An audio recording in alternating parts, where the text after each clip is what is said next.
Bienvenidos nuevamente a un nuevo capítulo de Politeia, el lugar donde se junta y donde nos interesa recoger la opinión ciudadana y conectarla con las autoridades y las personas relevantes en la región de Antofagasta. En esta oportunidad, un nuevo entrevistado. Como ustedes saben, cada semana tenemos una importante persona con una opinión y un tema que ellos manejan y que es de relevancia para la comunidad en la región de Antofagasta. Recuerden siempre, seguidores, que pueden seguirnos en el canal de YouTube y además compartir nuestro material en todas las redes, en Instagram, en TikTok, en Facebook, para que puedan conectar con cada vez más personas en nuestra comunidad. Politeia, como siempre, con interesantes temas e interesantes invitados. Y hoy no es la excepción. Es un orgullo para mí tener en este episodio a un gran personaje del ámbito público antofagastino, como es el caso del profesor y abogado Daniel Guevara. Bienvenido, Daniel. Muchas gracias por aceptar la invitación. Es un agrado estar con ustedes. Hoy día la politeia ya no se hace solamente como en las academias griegas, en estas escuelas peripatéticas, donde se caminaba, en las escuelas de Aristóteles, en Macedonia, en Grecia, sino que también en redes sociales y acá desde un destacado local de cafetería de Antofagasta, conversar de la vida, del desarrollo, de la política, del futuro, hablar con amor, hablar con pasión, hablar con compromiso. Así que encantado de estar el día de hoy con ustedes. Muchas gracias, Daniel, por aceptar la invitación. Vamos a hacer una pequeña introducción referida a lo que ha sido la trayectoria de Daniel. Daniel fue un ex seremi, secretario regional ministerial de Bienes Nacionales, hace algunos años aquí en la región de Antofagasta. Es un destacado abogado de la zona y también ocupó el importante cargo de ser el primer ministro del primer tribunal ambiental con sede acá en Antofagasta. Por lo tanto, hay temas muy relevantes para la región donde él ha sido protagonista y una voz importante para los intereses de la región. Daniel, justamente hacía mención a tu rol en la Seremía de Bienes Nacionales y me gustaría partir con eso. El otro día en una entrevista también aquí con otro personaje importante que fue Irina Salgado, me comentaba y se formó una conversación en torno a la falta de espacios donde Bienes Nacionales no ha liberado, por así decirlo, ciertos terrenos para avanzar en superar el déficit habitacional. ¿Qué te parece a ti? Primero contarme la experiencia, por supuesto, como Seremi y en general ese tema, el de la liberación de espacios que Bienes Nacionales pone a disposición para generar soluciones habitacionales. Bueno, primero comentar algo genial. Mientras estamos en este programa en la cafetería, escuchamos la música de Nino Bravo. ¿Y a quién no le gusta Nino Bravo? Es un gran cantante hispanoamericano de todos los tiempos. Incluso todos creemos que si Nino Bravo hubiera seguido su carrera, probablemente habría sido como el gran Rafael, Julio Iglesias, porque su voz nos encantaba a todos. Volviendo a la pregunta, bienes nacionales en la región de Antofagasta es muy importante porque el Estado de Chile, y con posterioridad a la Guerra del Pacífico, queda con un control territorial que es muy relevante en las regiones del norte de Patoso, la región de Antofagasta y la provincia de Tarapacá y Arica Parinacota. Y esto significa que el Estado de Chile tiene una tremenda oportunidad de impulsar el desarrollo del país desde el norte.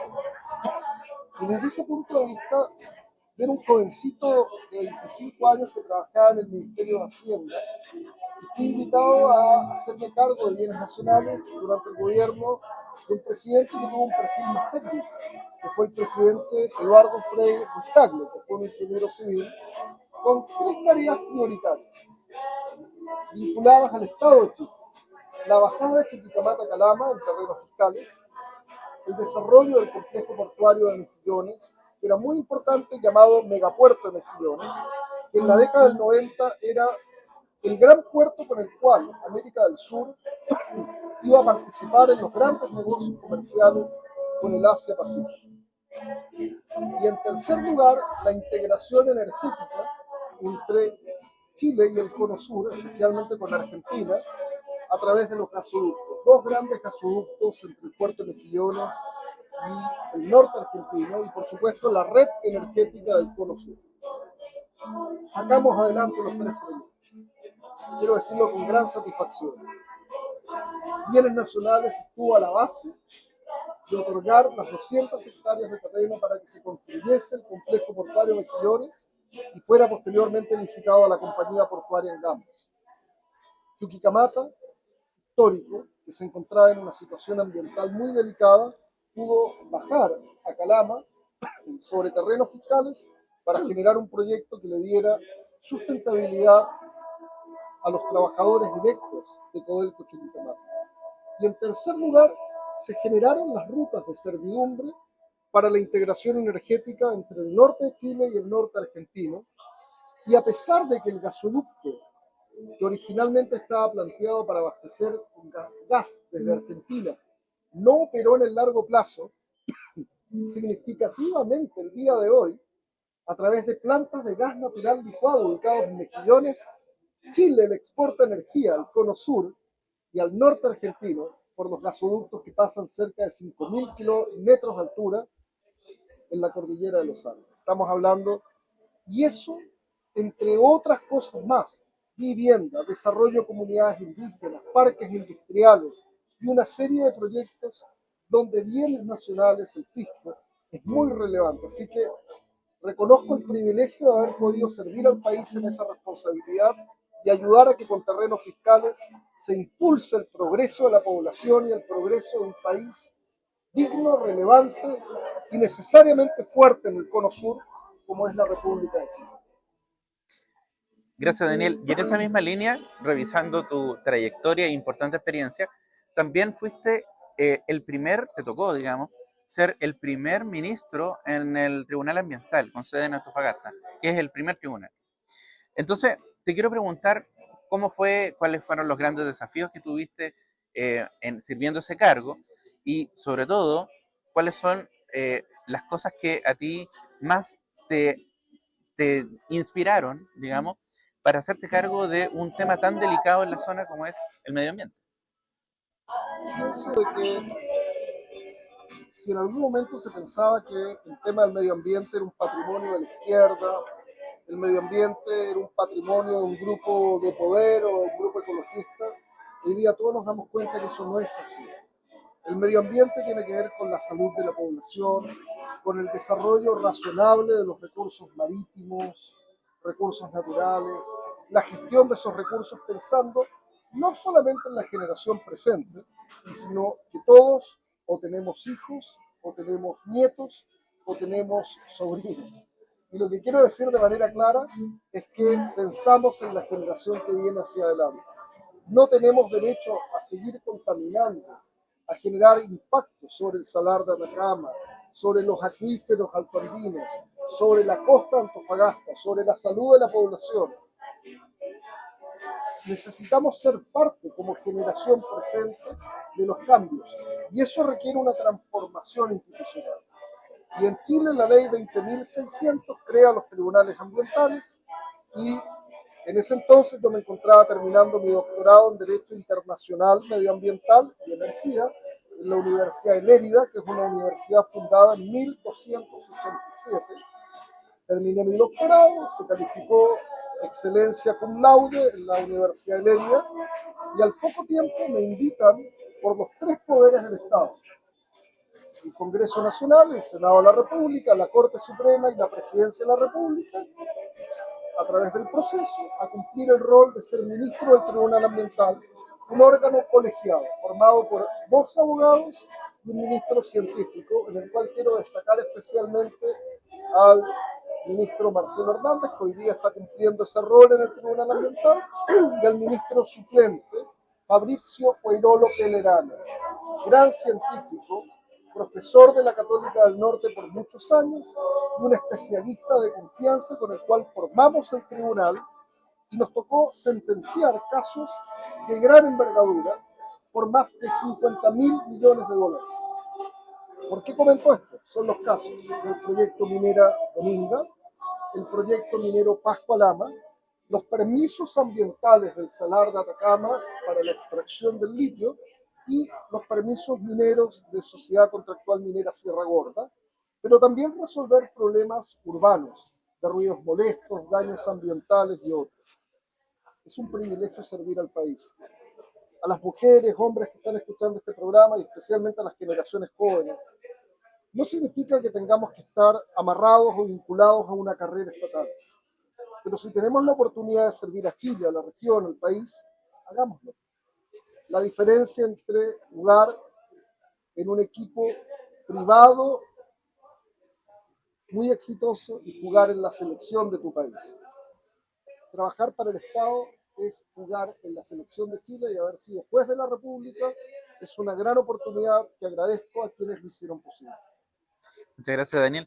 Daniel, mencionaste algunos casos súper emblemáticos, como el proyecto Dominga, por ejemplo.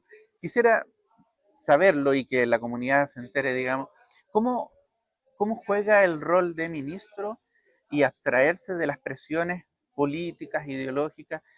El caso Dominga fue y sigue siendo un caso de mucha polémica porque hay grupos de interés y hay sobre todo grupos políticos ideologizados que buscan influir en las decisiones.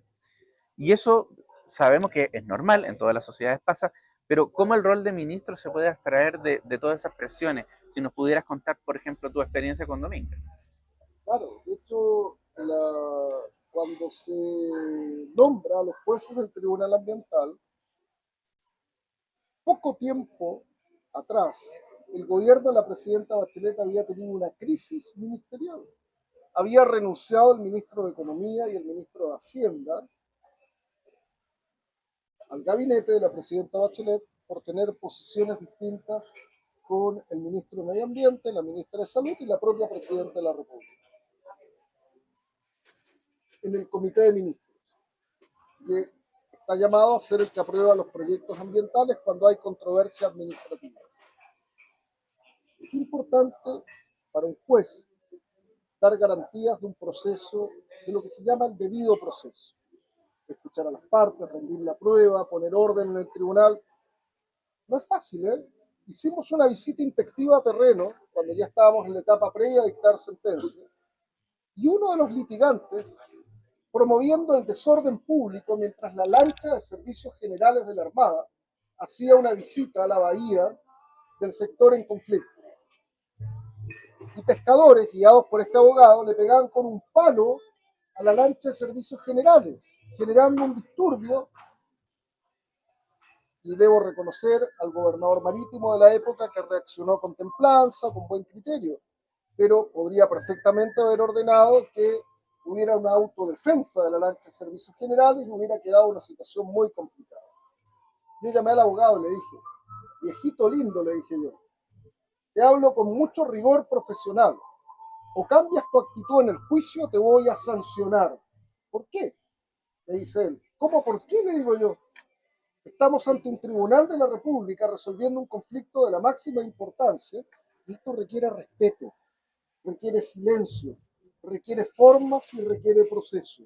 Dicho eso, este abogado pidió las disculpas del caso y cumplió su rol de respeto a la autoridad. Ahora, en ese juicio de Minera Dominga, nosotros pedimos además que, o propusimos a las partes una conciliación, un establecer un acuerdo entre las multipartes en ese momento, año 2018, que lamentablemente la ministra Cubillos de Medio Ambiente del gobierno del presidente Piñera no respaldó, porque creo que a la fecha habríamos tenido una oportunidad extraordinaria de permitir que proyectos tan importantes para el país, conservando la protección ambiental, permitan que proyectos que generan empleo, desarrollo, oportunidades de trabajo, sean ejecutados en Chile, como lo son en todos los países desarrollados del mundo. La conservación ambiental no es necesariamente contradictoria con la gestión y desarrollo del país. Y fue una gran experiencia entender que bajo ciertas condiciones ambientales puede existir un equilibrio respetando el Estado de Derecho ambiental. Así que hoy día me dedico, desde el punto de vista profesional privado, a contribuir a que proyectos de desarrollo encuentren ese puente, ese diálogo, ese encuentro necesario que ayude a nuestros países a progresar, protegiendo el medio ambiente y otorgando bienestar a la población. Daniel, muy interesante lo que nos comenta, sobre todo porque hay ciertos grupos en la sociedad que suelen indicar que la preocupación por la sustentabilidad y el medio ambiente no sería posible equilibrarlo con el desarrollo económico. Y entonces nos hacen, a la comunidad, digamos, se les dice, o a la opinión pública se les dice, hay que elegir, o nos desarrollamos económicamente o respetamos el medio ambiente. Eso es posible equilibrar, tú lo acabas de explicar, pero es muy importante que la comunidad vaya enterándose de que ese equilibrio es posible. Posible. De hecho, quiero comentar un caso acá en Antofagasta, que lo podemos ver todos los días, es el humedal La Chimba. Peter Kennedy, ciudadano británico, el cual de niño veía caer las bombas de Alemania en Londres. A los 5 años, Peter veía caer las bombas. Se enamoró de una chilena, Peter. Vive hace más de 60 años en Chile. Acá nos traen un cafecito rico. Y Peter Kennedy, muchas gracias al local de Masitas por la atención. Y Peter Kennedy, que vivía en un humedal en Londres, Río Támesis, toma el compromiso de apoyar que Chile tenga humedales urbanos y se dicta una ley de humedales urbanos. Y Antofagasta es una de las primeras zonas geográficas donde se establece un humedal urbano en La Chimba. Había todo un conflicto con Copec, porque Copec estaba instalado en el borde costero, los vecinos con las torres de Guzmán y Larraín, La Chimba. Oye, qué interesante cómo se ha logrado un proyecto armónico, donde el humedal urbano, donde José Santos Sosa, el Chango López sacaban agua cuando se funda Antofagasta, son un humedal urbano maravilloso que el día de hoy tiene un espacio donde hay empresa privada, comunidad de vecinos, conservación ambiental. No tenemos que irnos tan lejos. Y un rol muy importante le correspondió al hoy día administrador municipal, Rafael Castro, de apoyar ese proyecto de humedal urbano. Y eso tiene que llenarnos de orgullo. La conservación ambiental, el equilibrio con las comunidades, el desarrollo de empresas de servicios son posibles y necesariamente posibles. Hay que jugar con inteligencia. Daniel, y en esa misma línea, esto está muy unido a un tema de mucha preocupación en la actualidad y que incluso se han estado discutiendo proyectos y salieron algunas leyes al respecto, modificaciones legales, sobre el tema de la permisología, así se le llama, digamos, que en el fondo, para que nuestros seguidores nos puedan seguir en el tema, se trata básicamente de cuestionar la cantidad y la calidad, la pertinencia de los permisos que se tienen que otorgar para las distintas actividades económicas. Hay muchas actividades económicas que quedan postergadas, que quedan suspendidas en el tiempo, que no se pueden ejecutar, producto de la cantidad de autorizaciones administrativas a las cuales son sometidas y el tiempo que demora el Estado, digamos, en resolverlas. Entonces, ¿qué me puedes comentar tú acerca de las últimas modificaciones y proyectos que se han dado sobre el tema permisología? Mira, yo en primer lugar hacer un reconocimiento. Tenemos un Estado administrativo relativamente pequeño, no somos el Estado administrativo argentino con el que se encontró Milei, ni el Estado administrativo de México o de otros países. Relativamente pequeño, competente, pero ciertamente que requiere un mayor compromiso. Lo de la Contraloría General de la República no lo podemos omitir. 25.000 trabajadores del Estado que usando licencias hacen viajes al extranjero que tienen que ver con el placer y no con servicios médicos. Eso es inaceptable. Se derroche el servicio de uso público, es inaceptable. ¿Por qué comento esto? Porque el problema quizás no sea tanto de la permisología, sino que sea del compromiso de los funcionarios públicos de cumplir sus tareas en el tiempo oportuno y dar una respuesta oportuna. Esto no solamente rige para la administración del Estado. Yo llevé a mi hija menor, que quería estudiar Derecho y no lo hizo, cuando escuchó que un juez de la República de la Corte de Apelaciones de Santiago dijo: hoy día estamos viendo un caso de una niña que capotó en un avión, quedó gravemente accidentada, la familia tuvo que enfrentar todos los gastos de atención médica y este caso lleva 7 años y recién está en la Corte y se va a ir a la Corte Suprema. ¿Es justicia eso? La justicia tiene que ser oportuna, la decisión administrativa tiene que ser oportuna. Necesitamos un Estado administrativo eficaz, eficiente, pero para eso requerimos funcionarios públicos comprometidos. Los tenemos, ¿sí? Tenemos funcionarios públicos comprometidos. Yo quiero reconocer, por ejemplo, al señor Pizarro, que trabaja en el gobierno regional a cargo de las relaciones internacionales. Un hombre junto con la señora Biagini, Nora Biagini, que trabajan a cargo de relaciones internacionales y que han ayudado a integrar la región de Antofagasta con el norte argentino, con el sur de Brasil, con Paraguay, con Bolivia, gente competente. Pero también hay personas que tú vas a preguntar por ellos, no están ocupados, están con licencia. Oye, por favor, necesitamos compromiso de nuestras autoridades para sacar adelante los trámites y lo que se juega es una administración pública que además tenga líderes confiables. Yo creo que en eso, por ejemplo, es importante lo que está haciendo el alcalde de Antofagasta, Sacha Raskiewicz, dándole confianza real a los funcionarios para sacar adelante proyectos importantes. Es la invitación también, más allá de que a lo mejor tengamos líneas políticas distintas, con el gobernador Ricardo Díaz. Necesitamos que el Estado funcione. Y voy a comentar un tema no menor, y voy a entrar a la polémica. Si un carabinero de Chile, ejerciendo su rol, le toca ejercer la fuerza pública con un delincuente, con alguien que ejerce el desorden público, no puede ser que al poco tiempo quede amnistiado como alguien que hubiese cometido por un hecho político una conducta que es un atentado o terrorista o un atentado de desorden contra la ley de seguridad interior del Estado. Necesitamos, como pasa en los países desarrollados, que más allá de la línea política de izquierda, centro, derecha, el orden público, el compromiso con los derechos ciudadanos se cumpla.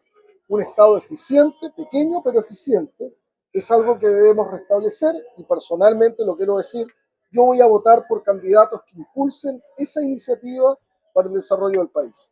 A propósito de eso, Daniel, y aprovechando que tocas la coyuntura electoral, te quiero preguntar cuáles son más o menos tu mirada en el escenario actual. Hemos visto, y todos lo dicen, digamos, de que hay un cierto ciclo político que se está inclinando a la derecha y que favorecería, incluso hay algunos que, muy aventurados a mi juicio, digamos, que intentan establecer la idea de que podría haber una segunda vuelta entre dos candidatos de derecha.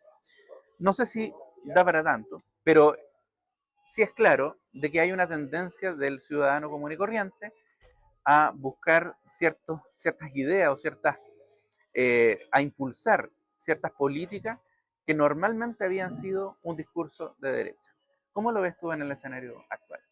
Mira, yo entiendo que hemos tenido un cambio político en los últimos años, producto de que hay muchos abusos que más allá de la posición política que mantengamos, no compartimos. Cuando te llega una boleta que te dice que la carga anual equivalente de tu crédito es 96%, ¿cómo al año una casa comercial va a duplicar en carga anual equivalente lo que te cobra por un crédito de consumo? Eso es un abuso. Es un abuso cuando nos enteramos que los precios de las grandes cadenas de farmacia están coludidos. Pero por supuesto necesitamos que las instituciones funcionen. La solución frente al abuso no es destruir el mercado, sino que el mercado funcione. Y para eso fortalecer la Fiscalía Nacional Económica, fortalecer el Tribunal de Libre Competencia, pero no pretender por eso cambiar la Constitución y pasar de ser un Estado de Chile que tiene una multiculturalidad, pero que somos una nación chilena, a ser un país que intenta explorar soluciones que a todas vistas han demostrado en el mundo estar fracasadas, como la venezolana, y con mucho respeto lo digo, como la solución que propuso el masismo en Bolivia. ¿Por qué comento esto? Porque el pueblo chileno apunta a la sensatez y a la racionalidad. Y desde este punto de vista, el rechazo a la constitución política que puso el presidente Boric generó un grave problema. En un sistema de gobierno parlamentario, Boric para la casa, perdón, presidente, si lo Exacto. digo con respeto, se hubiera tenido que ir para la casa. Pero como somos presidencialistas, el presidente sigue en el gobierno como pato cojo, buscando terminar el periodo, pero su concepto político inicial está terminado. Y a pesar de que la constitución que se propuso por José Antonio Caz, republicanos y otras fuerzas políticas, fue rechazada en un plebiscito, se mantuvo en esencia la constitución de 1980, que es una constitución que es continuadora de la constitución de 1925. Estado de Derecho, libertades, protección de la propiedad privada, equilibrio de poderes, distribución del poder entre Tribunal Constitucional, tribunales de cuentas, tribunales electorales, roles diferenciados. Creo que Chile es un país que se ha ganado un respeto de un país que cumple las leyes. Pero lo que tenemos que aprender a hacer ahora es un país que tenga consenso en torno a los grandes progresos necesarios de Chile y de la región. Ciencia y tecnología, gestión de los recursos hídricos, distribución regional de los tributos, fortalecimiento, por supuesto, a los pueblos indígenas, pero los pueblos indígenas no son dueños autónomos de los territorios. El territorio es de Chile, los recursos son de Chile y el progreso de Chile tiene que ser un progreso que reciba incluso a migrantes de todo el mundo que vengan a contribuir al país, pero con la misma voluntad generosa aquellos que tengan conductas contrarias al derecho inmediatamente expulsados. No podemos volver a permitir que pase lo que ocurrió con el militar Ojeda, que vino a refugiarse en Chile frente a una dictadura como la venezolana y termina siendo asesinado en el territorio del país. Nuestro país tiene que garantizar condiciones de seguridad y orden como las tuvo en el pasado. Y desde ese punto de vista creo que los temas de certeza jurídica, derecho a propiedad, progreso del país y seguridad van a ser los temas fundamentales que se van a discutir en esta campaña presidencial y parlamentaria de los próximos meses. Como es una característica en nuestra entrevista, quiero pedirle al entrevistado si nos pueda dar unas palabras de reflexión final, sobre todo pensando en un mensaje. El podcast tiene un sentido y ese sentido es recoger las inquietudes de interés público y poderlas traspasar a las autoridades. Y en ese sentido, tú que ejerciste cargos de autoridad y que hoy en día un poco más retirado de esa vida, pero siempre hablábamos en la previa, el ejercicio docente que ahora estás dedicado, no deja de ser un ejercicio cívico. Por lo tanto, algún mensaje de reflexión para nuestros seguidores y toda la comunidad de la región.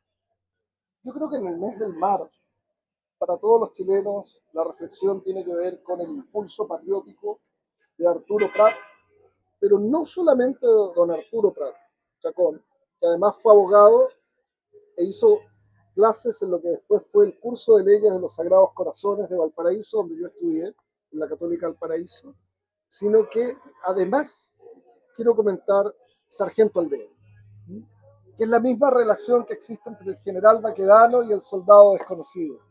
Es la relación entre el hombre educado chileno y el roto chileno. El roto chileno es importante. La mujer, el hombre de trabajo, decente, que se ríe, que chacotea, pero que ama su país, quiere su país. Y yo invito a la población chilena, a la gente educada, a las personas de bien y a aquellos que han llegado a vivir a nuestro país y aman Chile y su compromiso, que en esta elección vayan a votar no solamente porque están obligados, vayan a votar por compromiso y voten por autoridades que garanticen no solamente el orden público, sino el orden de desarrollo social y de futuro del país. Somos un gran país, Chile es un gran país y necesita tener mujeres y hombres preparados para gobernarlo. Así que agradezco esta invitación, cuenten conmigo en cualquier momento para hablar de estos temas, como el medio ambiente, la energía, el desarrollo, la innovación, que no son patrimonio de un segmento político, deben ser patrimonio de todos los chilenos mirando de cara al futuro. Muchas gracias, Daniel, por tus palabras finales y a toda la comunidad. Como pueden ver, Podcast Politeia está destinado a eso, a reflexionar sobre los grandes temas que son de interés de toda la comunidad. Quiero dejar la invitación hecha para el próximo capítulo de esta entrevista. La próxima semana, un nuevo interesante invitado. Por favor, vayan compartiendo nuestros canales en YouTube, en Instagram, en TikTok y en Facebook. No se olvide, abogado Rodrigo Moreno Jorquera en todas las redes sociales y también en las redes del podcast Politeia. Muchas gracias por su atención, muchas gracias a Daniel y que sea muy próspero nuestra próxima semana. Muchas gracias. Muy rico el café y una gran atención. ¡Viva Gracias, Chile! Daniel. Viva Chile, por supuesto. Adiós.